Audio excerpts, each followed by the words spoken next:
সবজি কিভাবে রান্না করলে সবজির রং ঠিক থাকবে চলুন জেনে নেওয়া যাক। ১. চুলার আঁচ।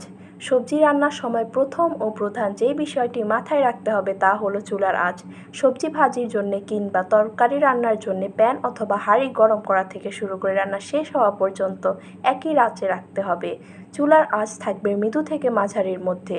রান্নার মাঝ সময় আঁচ কমানো বাড়ানো হলে সবজির রং নষ্ট হয়ে যায়। ২. ঢাকনার ব্যবহার। সবজির রং সবুজ রাখতে চাইলে রান্নার সময় ঢাকনা ব্যবহার করা যাবে না। ঝোলের তরকারিতে সবজি দেওয়ার আগেই আঁচ বাড়িয়ে তারপর সবজি দিতে হবে এবং ঢাকনা দেওয়া যাবে না। ভাজি করার সময়ও ঢাকনা ছাড়াই ভাজি করতে হবে। ৩. হলুদের পরিমাণ।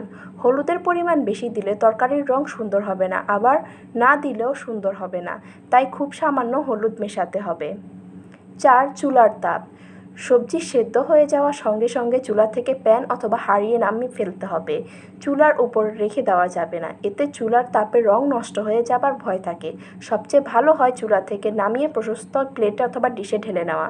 ভিডিওটি ভালো লাগলে অবশ্যই লাইক, কমেন্ট, শেয়ার করুন। ধন্যবাদ।